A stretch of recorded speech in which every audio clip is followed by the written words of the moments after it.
اور حضرت عمر رضی اللہ تعالیٰ عنہ کا اپنی بیوی کو زچگی میں لے جانا۔ امیر المومنین حضرت عمر رضی اللہ تعالیٰ عنہ اپنے خلافت کے زمانے میں بسا اوقات رات کو چوکیدارہ کے طور پر شہر کی حفاظت بھی فرمایا کرتے تھے۔ ایک مرتبہ اسی حالت میں ایک میدان میں گزر ہوا، دیکھا کہ ایک خیمہ بالوں کا بنا ہوا لگا ہوا ہے جو پہلے وہاں نہیں دیکھا تھا۔ اس کے قریب پہنچے تو دیکھا کہ ایک صاحب وہاں بیٹھے ہوئے ہیں اور خیمے سے کچھ کراہنے کی آواز آ رہی ہے۔ سلام کر کے ان صاحب کے پاس گئے اور دریافت کیا کہ تم کون ہو؟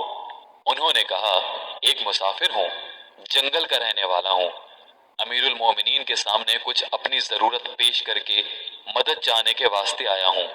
دریافت فرمایا کہ یہ خیمے میں سے آواز کیسی آ رہی ہے؟ ان صاحب نے کہا میاں جاؤ اپنا کام کرو۔ آپ نے اصرار فرمایا کہ نہیں بتا دو، کچھ تکلیف کی آواز ہے۔ ان صاحب نے کہا کہ عورت کی ولادت کا وقت قریب ہے، درد سے ہو رہا ہے۔ آپ رضی اللہ تعالیٰ عنہ نے دریافت فرمایا کہ کوئی دوسری عورت بھی پاس ہے؟ انہوں نے کہا کوئی نہیں۔ آپ رضی اللہ تعالیٰ عنہ وہاں سے اٹھے اور مکان تشریف لے گئے اور اپنی بیوی حضرت ام کلثوم رضی اللہ تعالیٰ عنہ سے فرمایا کہ ایک بڑے ثواب کی چیز مقدر سے تمہارے لیے آئی ہے۔ انہوں نے پوچھا کیا ہے؟ آپ رضی اللہ تعالیٰ عنہ نے فرمایا ایک گاؤں کی رہنے والی ہے، بیچاری تنہا ہے، اس کو درد سے ہو رہا ہے۔ انہوں نے ارشاد فرمایا ہاں ہاں تمہاری صلاح ہو تو میں تیار ہوں، اور کیوں نہ تیار ہوتی کہ یہ بھی آخر حضرت سید فاطمہ رضی اللہ تعالیٰ عنہ کی ہی صاحبزادی تھی۔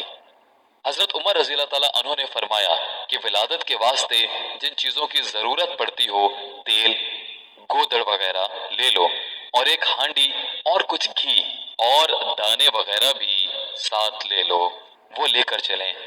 حضرت عمر رضی اللہ تعالیٰ عنہ خود پیچھے پیچھے ہو لیے۔ وہاں پہنچ کر حضرت ام کلثوم رضی اللہ تعالیٰ عنہ تو خیمے میں چلی گئیں اور آپ رضی اللہ تعالیٰ عنہ نے آگ جلا کر اس ہانڈی میں دانے ابالے، گھی ڈالا، اتنے میں ولادت سے فارغ ہو گئی۔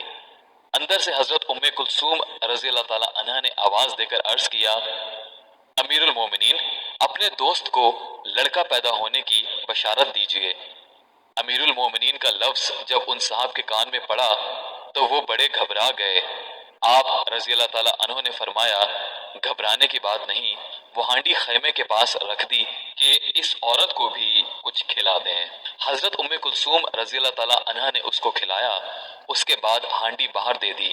حضرت عمر رضی اللہ تعالیٰ عنہ نے اس بدو سے کہا کہ لو تم بھی کھا لو، رات بھر تمہاری جاگنے میں گزر گئی۔ اس کے بعد اہلیہ کو ساتھ لے کر گھر تشریف لے آئے اور ان صاحب سے فرمایا کہ کل آنا، تمہارے لیے انتظام کر دیا جائے گا۔